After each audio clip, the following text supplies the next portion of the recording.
يا ولد وينك؟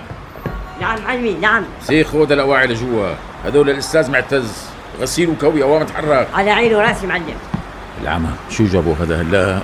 مرحبا عيون. اهلين ابو مستو، شو اضفك علينا يا فتاح يا علي؟ اخذني بحلمك عيوني. قديش عم تاخذوا كوي الشروال؟ 50 ليرة.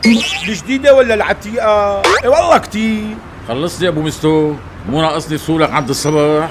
بسيطة اخي بسيطة، لكن دخيل عينك خذ كويلي رجله اليمين. رجله اليمين؟ لكن اخي لكن، لانه الصورة اليوم جانبية بابا.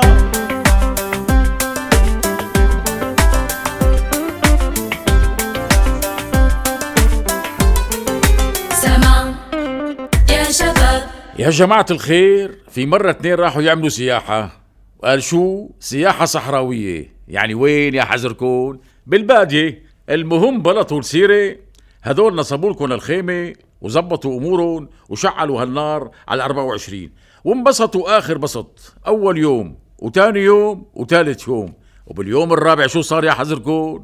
هن متسطحين بهالليل، دار بيناتهم الحديث. سما يا شباب.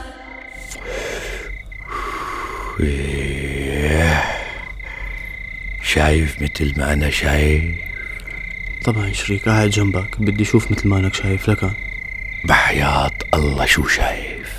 شايف نجوم وكواكب وسما حلوة حلوة كتير. ايه والله حلوة كتير، بس شو يعني هالحكيات؟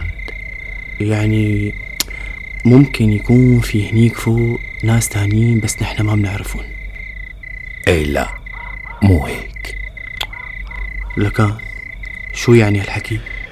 يا زكي، هذا الحكي بيعني انه انسرقت الخيمة من فوقنا.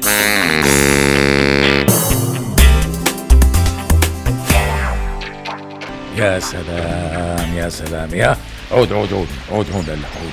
شو شايفك قعدت هون؟ لك عود عود لاحقين. والله فكرتك ماشي.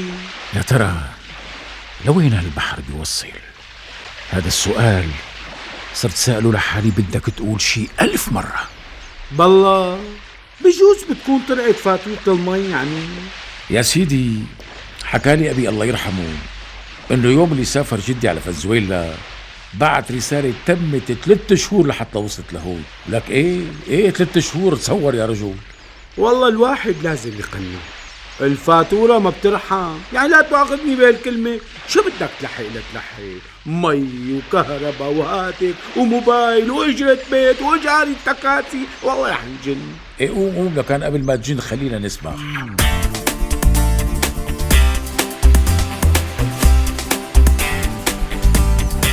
سباح سباح حبيبي سباح، بس وينك؟ مد ايدك منيح.